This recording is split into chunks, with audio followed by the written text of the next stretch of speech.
Very good evening to all of you. हम लोगों ने अपने लास्ट सेशन की बातों को पूरी तरह से समझ लिया। Income from house property, income from other source और एग्जेम्प्ट इनकम, हमने तीन बातों को पहले अच्छे से समझा।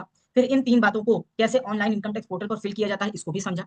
अब सिर्फ एक बात मेरी ITR 1 में पेंडिंग रह गई है और वो है इनकम फ्रॉम सैलरी। बेसिकली दो बातें पेंडिंग है, एक इनकम फ्रॉम सैलरी और एक लॉन्ग टर्म कैपिटल गेन 1,25,000 तक का अगर होगा तो वो एग्जेम्प्ट है। ये वाली बात रह गई है। ठीक हो गई बात, बाकी की बातें सारी पूरी हो गई है। लॉन्ग टर्म कैपिटल गेन वाली बात आपको ITR 2 पढ़ाते समय आ जाएगी और सैलरी की बात हम अभी समझ लेते हैं। ठीक हो गई बात। चलिए अब हम लोग सीधे आते हैं एक फॉर्म 16 पर।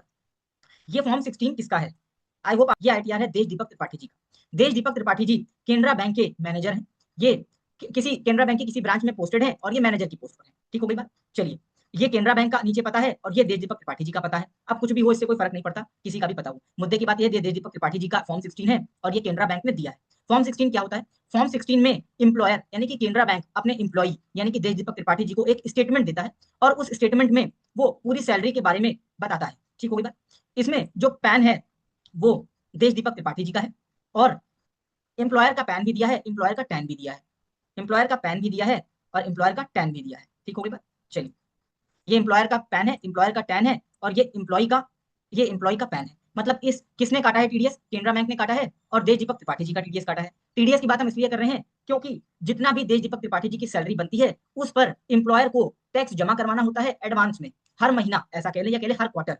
तो क्वार्टर 1 में भी कुछ टैक्स जमा है, कुछ क्वार्टर 2 में भी जमा है, कुछ क्वार्टर 3 में भी है, कुछ क्वार्टर 4 में भी है। ठीक होगा। इस फॉर्म 16 के दो पार्ट होते हैं बेटा, एक पार्ट ए होता है और एक आगे चल के देखेंगे हम एक पार्ट बी होता है। जो पार्ट ए होता है उसमें सिर्फ टैक्स की डिटेल होती है, ज्यादा डिटेल नहीं होती, कम डिटेल होती है। जैसे कि क्या डिटेल है? जैसे कि डिटेल है कितना अमाउंट आपको पे किया, कितना TDS काटा, कितना TDS जमा कराया। तो तीनों क्वार्टर की मिलाकर के कुल 21,41,000 रुपए इनको पे किया गया, जिसमें 3,07,309 रुपए का TDS काटा गया और 3,07,309 रुपए का TDS जमा कराया गया। बस यही बात दी हुई है, बस यही बात दी है, कोई ज्यादा बात नहीं। ये असेसमेंट ईयर 25-26 का है और फाइनेंशियल ईयर 24 से लेकर के 25 तक का है। ठीक हो गई बात। यानी 1/4/2024 से 31/3/2025 तक का है। बोलो बात समझ में आ गई?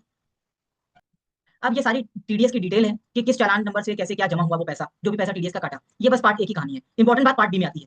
वो ये है कि केनरा बैंक ने फॉर्म 16 जनरेट किया, देश दीपक त्रिपाठी जी को दिया। केनरा बैंक इंप्लॉयर है, देश दीपक त्रिपाठी जी इंप्लॉय है। यहाँ पर इंप्लॉय का भी पैन है, इंप्लॉयर का भी पैन है और असेसमेंट ईयर 24-25-26 का है, इसका फाइनेंशियल ईयर 24-25 है। ठीक हो गई बात। बोलो यहाँ तक की बात समझ में आ गई? यहाँ तक की बात समझ में आ गई। अब हम आते हैं अपने सैलरी के पोर्शन पर। सबसे पहले उसने ये कहा कि क्या आप ऑप्ट आउट करना चाहते हैं इस स्कीम से। इस स्कीम का मतलब न्यू रिजीम से। इस स्कीम सॉरी सॉरी इस स्कीम का मतलब ओल्ड रिजीम से। क्या आप ओल्ड रिजीम से ऑप्ट आउट करना चाहते हैं? Sorry sorry new regime, new regime. ये वाली इन्होंने रिजीम पूछी और ये कहा कि क्या आप न्यू रिजीम से ऑप्ट आउट करना चाहते हैं। अब न्यू रिजीम से जैसे ही ऑप्ट आउट हो जाएंगे इसका मतलब ये होता है कि ओल्ड रिजीम में जाना चाहते हैं। इसका मतलब क्या हुआ? ओल्ड रिजीम में जाना चाहते हैं। तो इन्होंने कहा यस मैं न्यू रिजीम से ऑप्ट आउट करना चाहता हूं और ओल्ड रिजीम लेना चाहता हूं। इन्होंने ओल्ड रिजीम को किया है। बड़ी एक टेक्निकल लैंग्वेज है, इसको समझना पड़ेगा। सेक्शन 115 BAC1 का ये क्या है? ये न्यू रिजीम।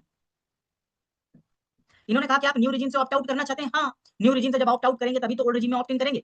तो इन्होंने ओल्ड रिजीम को ऑप्ट किया है, ऐसा समझ लीजिए। इस एक लाइन को पढ़ने से कंक्लूजन निकलता है कि इन्होंने ओल्ड रिजीम को ऑप्ट ऑप्ट किया है, न्यू को नहीं किया। ठीक है, बोलो ये बात समझ में आई यहाँ की? न्यू रिजीम और ओल्ड रिजीम की बात समझ में आई?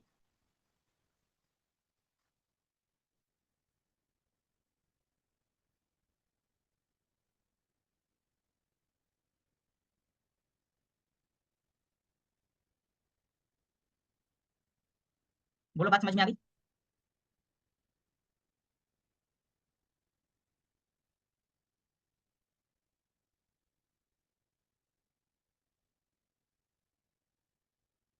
चलिए आगे चलिए। अब यहाँ पर तीन कॉलम है ग्रॉस सैलरी के। सबसे पहला है सैलरी बताइए कितनी मिली, वैल्यू ऑफ परक्विजिट्स बताइए कितना मिला और प्रॉफिट इन लिeu ऑफ सैलरी बताइए कितना मिला। सबसे पहला जो है सैलरी, उसमें जितना भी मॉनिटरी कंसिडरेशन एक एम्प्लॉयर ने अपने एम्प्लॉय को दिया, जितना भी मॉनिटरी कंसिडरेशन पैसे के रूप में एम्प्लॉयर ने केनरा बैंक ने देश दीपक त्रिपाठी जी को दिया, वो सारा पैसा कहाँ जाएगा?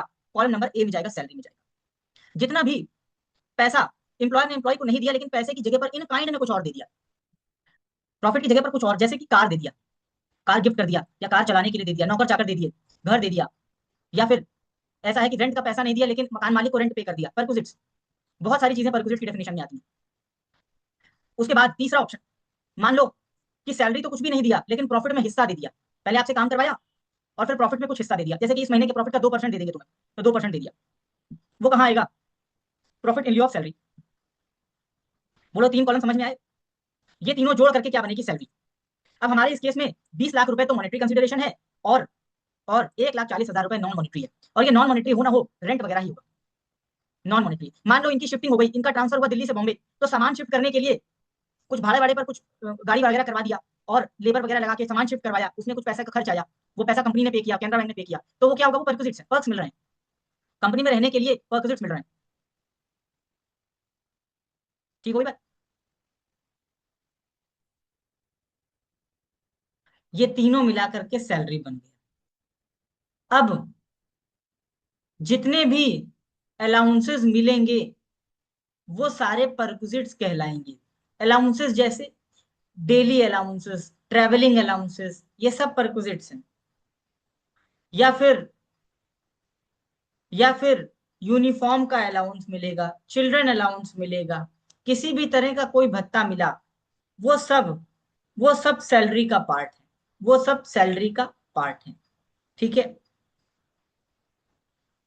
उसमें अगर कोई छूट होगी, मतलब कुछ एग्जेम्पशन होगी, किसमें, अलाउंस में, तो उसको हम नीचे क्या करेंगे, अब लेस करेंगे, सैलरी में से लेस करेंगे।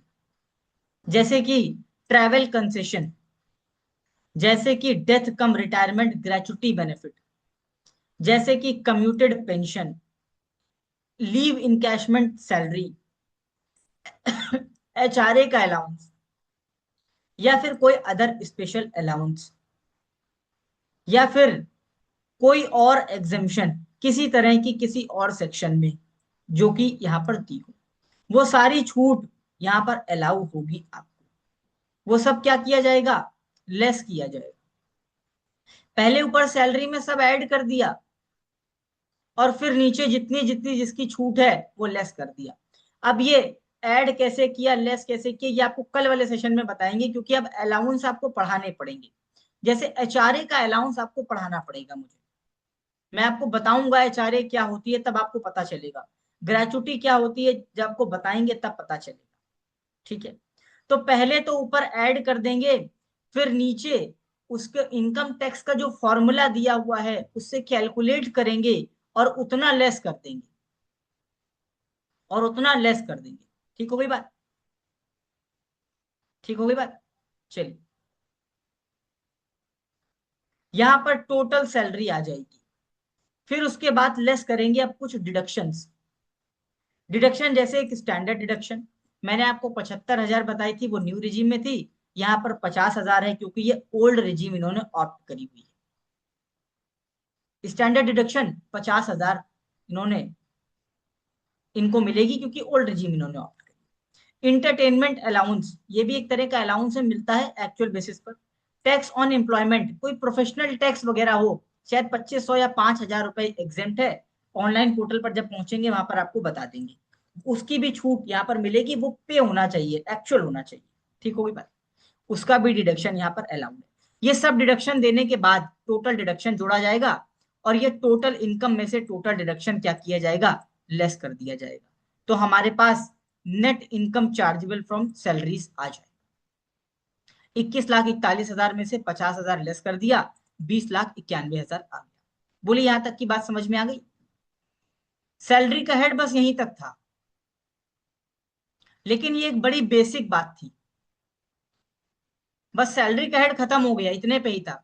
सबसे पहले सैलरी में बेसिक सैलरी ऐड होगी, उसके बाद सारे अलाउंसेस ऐड होंगे, फिर परक्विजिट्स ऐड होगा, फिर profit in lieu of salary add होगा, फिर लेस होगा, सारे अलाउंसेस लेस होंगे, सारे डिडक्शंस लेस होंगे, इंटरटेनमेंट अलाउंस और ट्रैवलिंग अलाउंस, एचआरए अलाउंस, ये सब लेस होगा, जो बचेगा वो क्या होगा, सैलरी होगी। बस इतनी ही है सैलरी, लेकिन ये बड़ी बेसिक चीज है, एडवांस वाली बात नहीं है यहाँ पर, बड़ी बेसिक बेसिक सी बात है।